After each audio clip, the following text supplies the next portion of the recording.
2026 সালের এই উত্তাল সময়ে দাঁড়িয়ে আমরা সবাই একটি কমন প্রশ্নের মুখোমুখি। সঞ্চিত টাকাটা কোথায় রাখলে নিরাপদ থাকবে? একদিকে কয়েক হাজার বছরের ঐতিহ্যবাহী সম্পদ সোনা, আর অন্যদিকে আধুনিক যুগের ডিজিটাল বিপ্লব ক্রিপ্টোকারেন্সি। আজকের বাজারে একদিকে আন্তর্জাতিক অস্থিরতায় সোনার আউন্স $5,000 ছাড়িয়েছে, অন্যদিকে বিটকয়েন কোটি টাকার মাইল ফলক ছুঁয়েছে। আপনি যদি নতুন বিনিয়োগকারী হন, তবে আজকের এই 5 মিনিট আপনার আর্থিক ভবিষ্যতের জন্য অত্যন্ত গুরুত্বপূর্ণ হতে যাচ্ছে।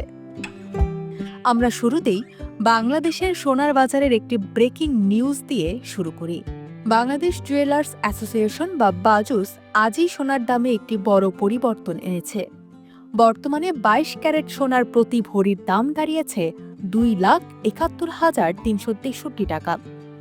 এখন প্রশ্ন হলো, দাম কমলে কি ভয় পাওয়া উচিত? বিশেষজ্ঞরা বলছেন না।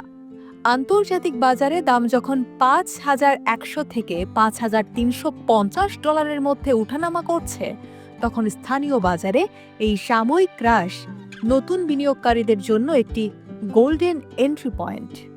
অর্থাৎ যারা কম দামে সোনা কিনে রাখতে চাইছেন, তাদের জন্য এখনই সেরা সময়। এবার আসা যাক ডিজিটাল মুদ্রার জগতে। 2026 সালে ক্রিপ্টো মানে শুধু বিটকয়েন নয়। বিটকয়েন এখন $87,900 লেনদেন হচ্ছে, যা বাংলাদেশি টাকায় 1,01,00,000 টাকারও বেশি।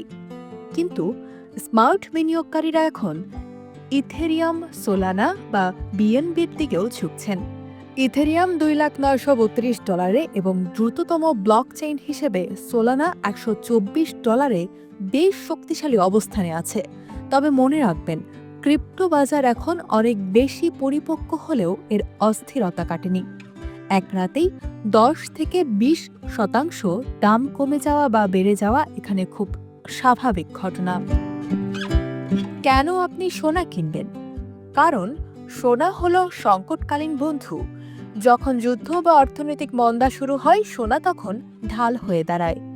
এটি একটি স্পর্শযোগ্য সম্পদ, যা আপনার লকারে বা হাতে থাকে।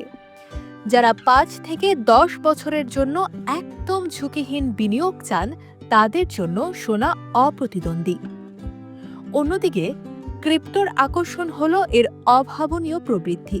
গত কয়েক বছরে ক্রিপ্টো যে রিটার্ন দিয়েছে, সোনা তা পারেনি। কিন্তু এখানে ঝুঁকিও আকাশচুম্বী।